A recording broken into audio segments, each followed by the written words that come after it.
Hi everybody, I'm Dennis Daly. I spent 20 years with United Press International, most of it with the old UPI Radio Network. And my favorite assignment was going on the road producing and hosting American Montage. It was an hour-long weekly program. Now here's an edited version of one of those shows.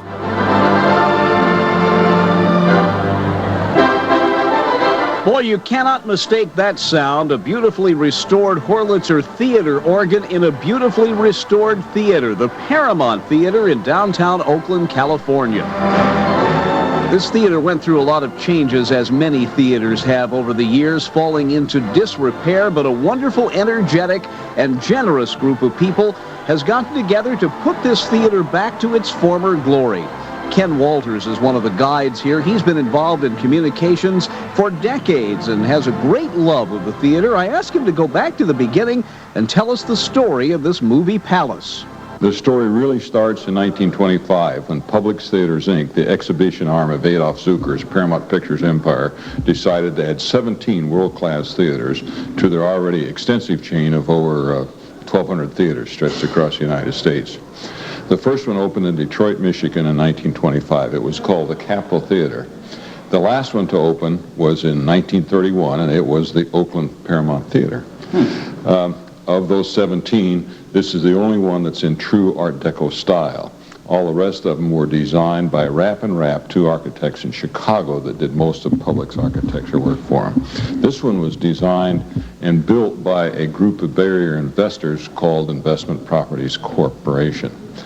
They wanted to be different. Their proposal went to Publix on January 25th, 1929.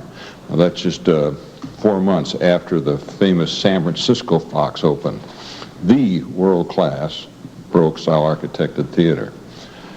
So they wanted this one to be different, so they weren't competing with that one. So they started out with the very first Art Deco theater really to be built here. And this was a real challenge because the Publix people in New York had never really done much in the so-called Art Deco style, and it was really a new kind of experience. What were they into? What you might call fancy but functional? No, more Baroque style. Baroque, okay. French castle kind of thing. Very heavily decorated, very expensive to build, and very almost impossible to keep clean and difficult to maintain. Yeah. So they wanted this almost Paris Opera House style in a way. Exactly. Yeah, it was. Mm-hmm. I know today we have these Cinema 43s and kids go into cardboard boxes and watch little tiny movie screens and everything. It's really tough, I think, to educate the young generation as to the importance of movie theaters for a variety of reasons. The preeminence of the art form at the time, before television and the really golden days of radio. The fact that many of these were, they called refrigerated. They were nice, cool places to be in the summer, and the artwork. But that even small towns, I spent much of my career in Vincennes, Indiana, and there's a wonderful theater there called the Pantheon, unfortunately in disrepair now. What is the reaction when students come through here and realize that, A, you couldn't build a building like this today, there wouldn't be enough money, and secondly, this was the gathering place at the time? It's really mostly a mouth wide open and awe. Because I get a lot of students, a lot of colleges and a lot of high schools are bringing classes through now. And it's really fun to bring kids here because I like to tell them how I used to go to the movies when I was growing up in their age. And it was really quite different than it is today. It was not a little 200-seat box. And it was a big, beautiful theater like this, and it was a real event. I can remember as a kid, many of the major movies, let's take the Ten Commandments, for example, had an orchestral prelude they played with nothing on the screen. It was on the soundtrack. You sat there for 3 or 4 minutes. And then, not with Paramount, but with MGM, they would project the lion on the curtain. Was the style that the projectionist did, and then the music would swell up and the curtains would open, and even for the most run-of-the-mill movie, it was an experience just to see the house lights go down and the curtains open.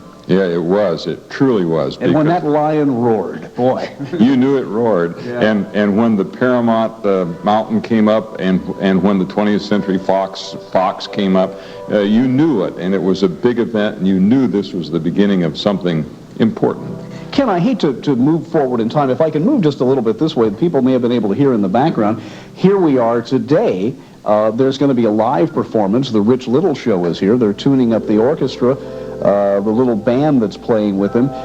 We've really come full circle in many of these theaters from the time that some of them were vaudeville houses with live entertainment, moved into the movie industry, and then now back to live performance. Yeah, remember the first theater of these 17 opened in Detroit in 1925. When you went to the movies then, you saw an hour-and-a-half vaudeville acts, and then you saw a 20-minute two-reeler, silent film, comedic in nature usually, with such stars as Charlie Chaplin and Buster Keaton and Ollie, and just really hilarious. And they were accompanied by the Mighty Wurlitzer organ.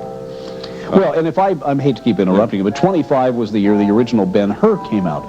Silent, Raymond Navarro and Francis X. Bushman in it. And there would have been, in larger theaters, an orchestra playing the soundtrack written for that. That's right, they were. And oftentimes the Wurlitzer accompanied it to make that rather small orchestra sound very large. Yeah.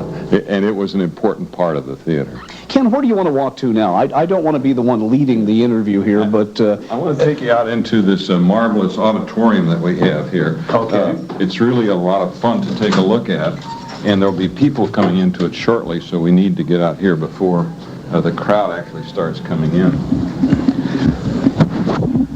Oh, my Lord. This is where radio just doesn't do it, Ken.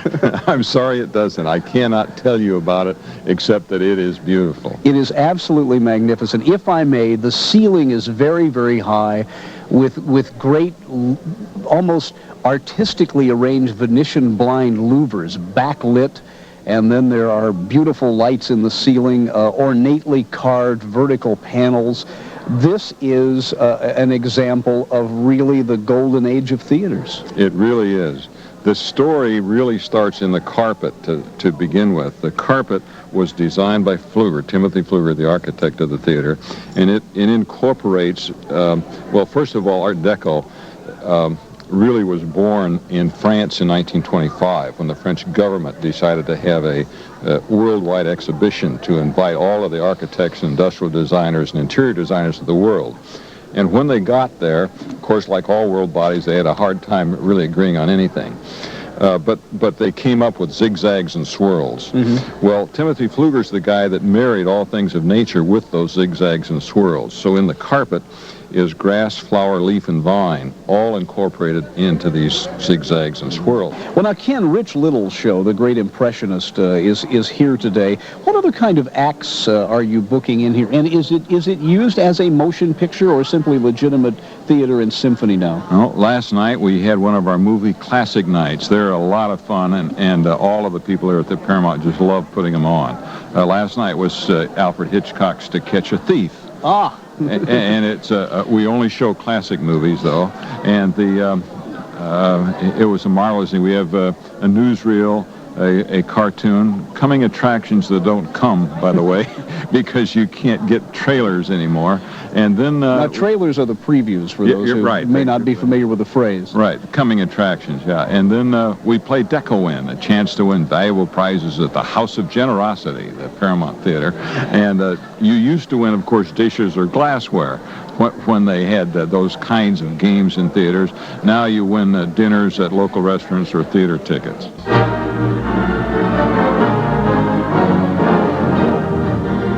The grandly restored Paramount Theater in downtown Oakland, California, a real national treasure, on this week's American Montage.